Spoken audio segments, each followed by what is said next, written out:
All right, everyone, let's go ahead and go through. This was exam 3. This is over chapter 4. Now let's go through this exam. So question number 1, this was one of those things you just had to memorize. We went through it a few times in the lecture. I told you sodium acetate is nacho. This is acetate. Question number 2, wow, this is annoying. That should be a big old H. Which of the following is elemental form of hydrogen? Hydrogen is diatomic.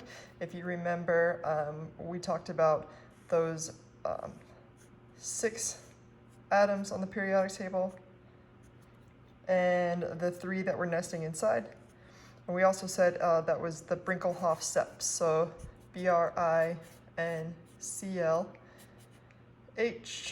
HO F SE P and S are going to be either diatomic or polyatomic. The Brinkelhoff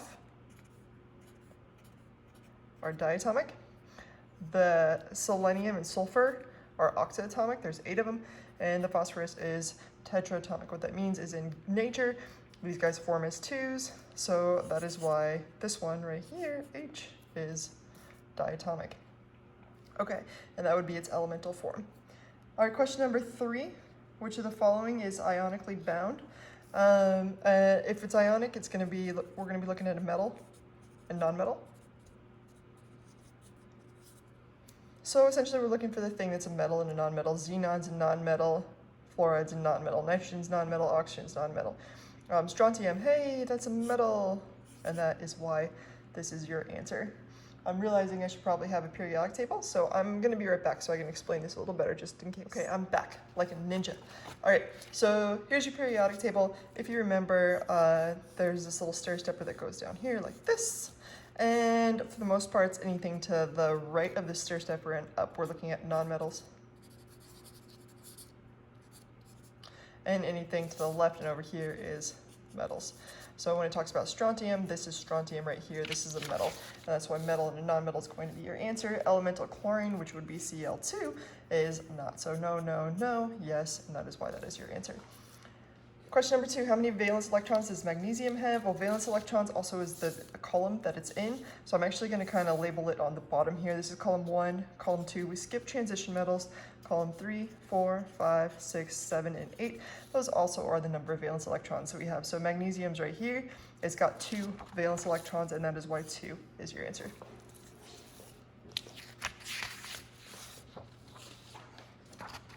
Question number 5. My made-up element goldium has similar properties to calcium. So calcium's right here. It's in the second column. And it says, which of the following is a formula for goldium oxide? Well, that would be a metal and a non-metal. So we're looking at an ionic compound. Ionic compounds, we have to look at charges. So the charge of calcium, if you remember, would be 2 plus. It's got 2 valence electrons to give off. Or we said, it's okay to just memorize this as 1 plus, 2 plus, 3 plus, 4 plus or minus, 3 minus, 2 minus, 1 minus, and 0. And those are the charges when in ionic compounds for those respective things. Again, we don't talk about transition metals having those charges, and we don't talk about things under here having those charges. We do, however, say that these are going to be plus 3 plus, these are going to be 2 plus, and this one right here is 1 plus. All right, so your made-up element goldium has similar properties to calcium, so what that tells me is in an ionic compound it's got a 2 plus charge because calcium is in the second column. Oxide is O2 negative. So what is the formula of goldium oxide? Well, you just need 1 of each, and that would be GO right there.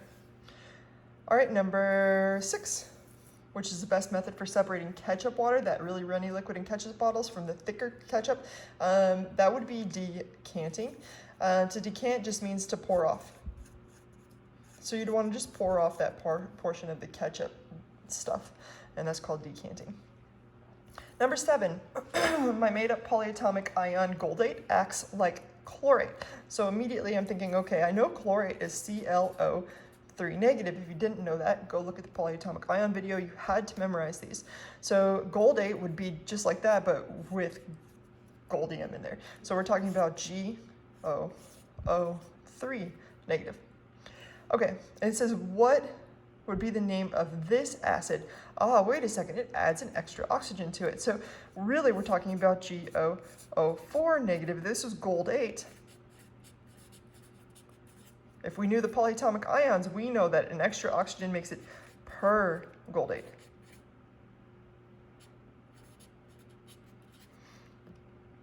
So if we add an H to that, now it becomes this acid, and 8 becomes ic per acid rule. So HgO04 would be porgoldic acid, and that's why that's your answer.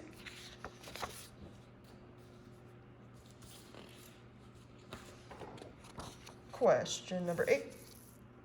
Which of the following is an example of distillation? In distillation, you boil off, boil water out of a pan. Uh-oh, nobody called me on that. I'm sorry, y'all.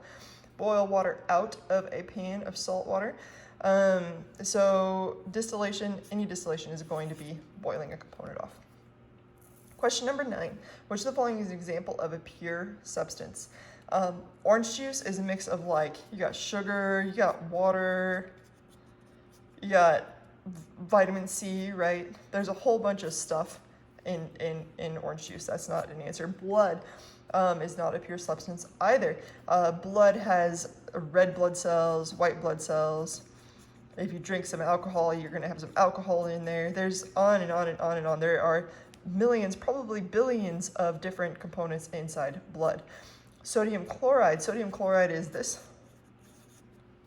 If you only have sodium chloride, then you only have sodium chloride. There's no extra components. There's no water. We're not talking about salt water. We're not talking about any kind of mixture. This would be your pure substance right there. Lasagna, hopefully you know there's lots of stuff in lasagna. So sodium chloride would be our answer. Question number 10.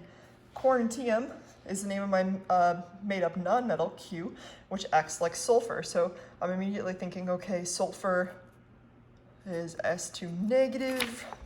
If it's in an ionic compound, I'm starting to think about some other things. This is, what is the name of this? So all I'm going to do is kind of replace that Na2SO3 and ask, okay, what would the name of that be? Well, this is sodium. Not sodium. This is an ionic compound. You have metal and a nonmetal. And this I should recognize as sulfite. Sulfite is SO3, 2 negative. Sodium is Na plus. We need 2 of those to cancel out that 2 negative there. And then this would be sodium sulfite. If this would be sodium sulfite, then this should be sodium quarantite. And that is why that is your answer.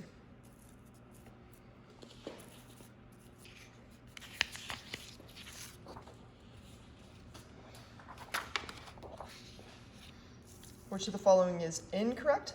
Ooh. Let's go through and look. Here we have calcium permanganate. Calcium's got a 2+ charge. Permanganate's got a 1- charge, so we need 2 of that. That looks good to me. Hydroiodic acid. Hydro means there's no oxygen in it. So right away, I see that there's an oxygen there. And this is definitely one of the answers. This is not correct, so I'm going to go ahead and keep that in mind.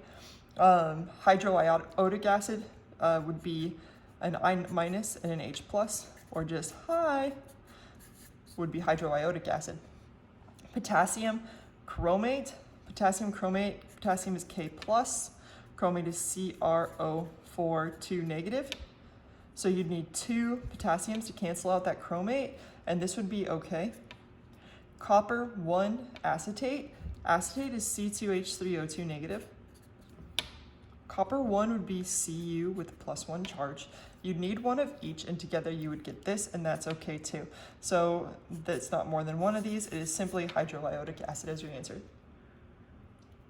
Number 12, what would be the best way for separating oil from water? This is talked about in the book. Polsteining, I don't even know what this means. That's great. Okay, decanting is the answer. You want to pour it off. And I'm not talking about just if you have ever had a measuring cup with like water and oil in it. Oil will be at the top because it's the least dense. You got water here, and you try to separate it, you can't. Like, that doesn't happen. But in the book, we talk about a separatory funnel. It looks kind of like this. And what it does is has a spout at the bottom. And You got water here and oil here.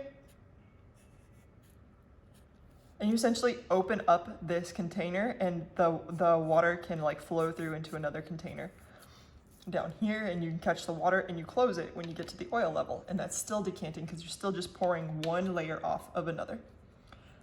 All right, question 13, which of the following is not an acid? To be an acid, we talk about it's going to have to start with an H in order to give off H+, and it's got to be aqueous. Those are the two things. So this first one, hey, starts with an H, it's aqueous. We're good. This one starts with an H, it's aqueous. We're good. This one starts with an H, it's gaseous. Nope, not that one. This one starts with an H, it's aqueous. We're good. So that is why HCl is your answer. Question number 14, I was looking at my dog Duke. It said made up element deuterium acts just like selenium. So I'm thinking about this. Which of the following is the elemental form of deuterium? Well, if you remember our first question, this is a polyatomic ion. It's octatomic. It goes in 8s. And that's why number 14,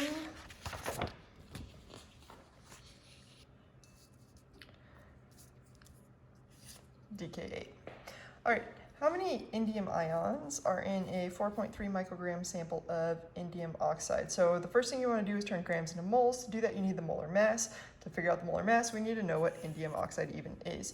So indium is In.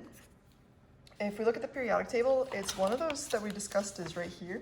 It's got a 3+ charge. Even though it's under the stair stepper, we know it's got a 3+ charge. Oxide is O, 2 negative. It's in the 2 negative column, so we're talking about metal and non-metal. That's why I knew it was ionic. We'll need 2 of those and 3 of those to get +6 and -6 and make the charges cancel. Now we're talking about In2, O3. Once we know this, we can figure out the molar mass. Indium has a mass of 114.92 grams per mole. So we've got 2 times 114.92.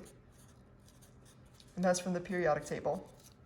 Plus oxygen here is 16.00. And so there's 3 of them. Grams per mole. Let's go ahead and calculate that. 2 times 114.92 plus. I get an answer of 277.84 grams per mole. If I were taking an exam, I would actually calculate this one again just to make sure that I got it right. Okay, so now I have the molar mass. Now I'm set up. I can turn grams into moles. If you remember, we go grams to mole, mole to molecule, molecule to atom. In this case, we're talking about ions, which are just things with charges. Okay, so 4.3 times 10 to the -6 grams, because micro is just 10 to the -6. We just replace it. We know that there is 277.84 grams in a mole, so we went from grams to moles. Now we need to go from mole to molecule. We know a mole has 6.022 times 10 to the 23rd molecules, and these would actually be called formula units. When you're talking about ionic compounds, you want to call them formula units. And in a single formula unit, the question is how many ions there are. So we're going from here to now ions. In a single formula unit of this, there are 2 indium ions because there are 2 In3 pluses. All right, so 4.3 times 6.022 times 10 to the 23rd times 2 divided by that 277.84.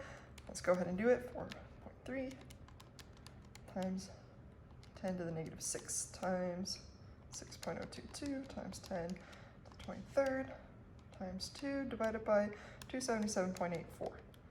And I get an answer of 1.9 times 10 to the 16, which happens to be an answer there. Woohoo! All right, question number 16. How many oxygen atoms are in a single formula unit of gallium dihydrogen phosphate? What? Okay, well, gallium's right here. It's got a 3+ charge. Dihydrogen phosphite. That's a mouthful, right? But let's take a second and look at it. We know that phosphate, if you remember, is PO4, 3 negative. Phosphite, therefore, would be PO3, 3 negative. And it's dihydrogen, so we're adding 2 hydrogens to that. If we add 2 H pluses, we've added 2 positives to this, so now we just have a -1 charge. So dihydrogen phosphate is H2PO3 with a -1 charge. It's got a -1 charge, so how many of them do we need? We need 3 of them to cancel out that 3 positive. So gallium dihydrogen phosphite is Ga H2PO3 3. The question is, how many oxygens are there? Well, one of these has 3, but we got 3 of those, so we have a total of 9. All right, question number 17. My made-up element cordylium is a transition metal. What is the name of this? Well, this is sulfite. I should recognize it. Sulfate is SO4 2-. Let me write, sulfite. So if I break this down, my cordylium is Cy. Sulfite is SO3 2-, but I have 2 of them. If I got 2 of these, what must the charge be of this to cancel it out? Well, it's got to be 4+. And that's why when we break this down, the answer ends up being cordylium 4 sulfite. We have to recognize that its charge has to be 4+. Number 18.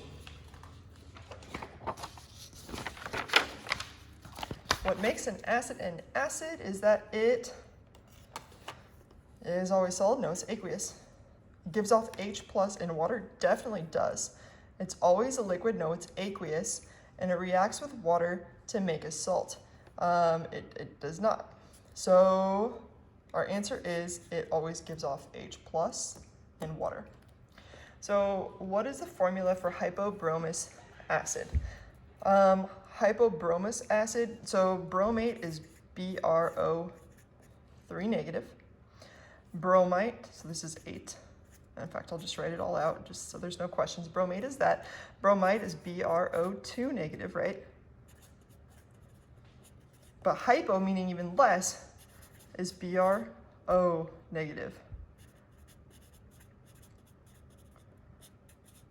So now it's talking about hypobromous acid. So we're taking this and we're adding an H+ to it and making it aqueous. It says assume that they're all aqueous, so that's why it's not there. So we just have to add an H+ to our bro. And you just need 1 of each and you got an acid, bro. Whoa, what am I doing? This one, HBrO aqueous would be hypobromous acid. All right, my made-up element goldium is similar to indium.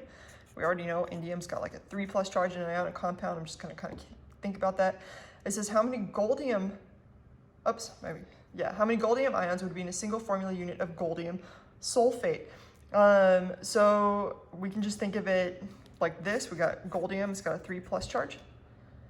Sulfate is SO4 2-. And so we just need to find a way to cancel that out. We're going to need 2 of those and 3 of those. And that gives us GO2 SO4 3. And the question is how many goldium ions would be in there? Well, looks to me like there's going to be 2 to cancel out those 3 sulfates. So that is the exam. Not too shabby. You guys did relatively well. And keep going because this was an exam over naming. From now on, I expect that you know naming, and naming will just be part of the question. So what you encountered in this exam will just end up being embedded in the next exam plus more material. So make sure you really understand naming. If you had some trouble with this, it's going to take you a lot of time on the next one if you don't have nomenclature down. Have a good one.